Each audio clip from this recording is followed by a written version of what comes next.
If you are starting Algebra 1, then welcome. I hope you found me before the end of the school year. And we're going to get started with how are we going to pass Algebra 1 class in a successful way. So I'm going to be showing you some things that you want to make sure you're prepared to understand walking into algebra class for the first time.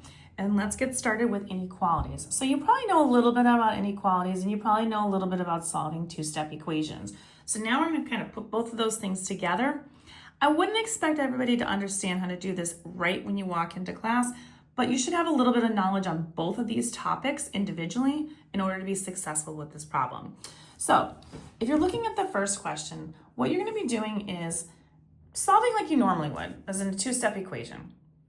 So you should be able to be comfortable with that. So I want to get rid of that 2 to start off with. So what this is saying is n divided by 3 plus 2 is greater than 0.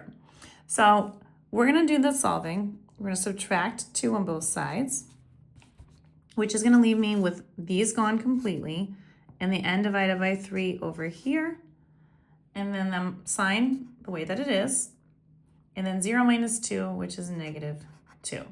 Now, opposite of dividing of 3 is going to be multiplying by 3. And if I multiply by 3 over here, I also have to multiply by 3 over here. Now, these are going to cancel each other out because 3 divided by 3 would be 1. So we'd have 1n, then it's going to be greater than. And then we just do negative 2 times 3, and that's going to be negative 6. So there's my inequality. So that's the solving part of this. Now, the second part of this that you should be familiar with how to do is graph on a number line with an inequality. So what that means is you need to know the open closed circle portion of this, and that means that you would have to know what happens with this. So I'm going to actually write this on the top of this page so you guys can have that. So if you have a greater than or less than symbol without a line underneath it, then you're going to end up with what's called an open circle. So when you're putting the graph together on a number line, you use an open circle.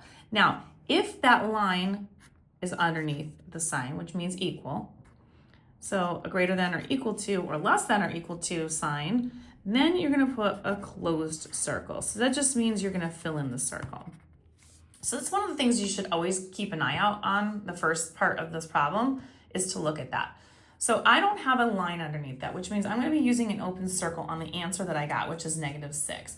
So what I'm going to do is I'm going to put an open circle at negative 6. So just going to put a big open circle there. Make sure it's clear enough that you can see it. Don't make it small and pretend like it's could go either way. And then it's n is greater than negative 6. So here's a trick. If your variable's on the left-hand side, then this is pointing the direction the arrow should be pointing. So it's pointing that way. Now, it only works if n, or whatever the variable is on the left. If it's on the other side, then it does not work that way. Just read it out loud. N is greater than negative 6. A number that's greater than negative 6 is 0. So my arrow would be pointing in this direction, and that, my friends, is how you do these. And again, there's a lot of these, and each one of these is going to have a video in my playlist of Are You Ready for Algebra 1? So don't forget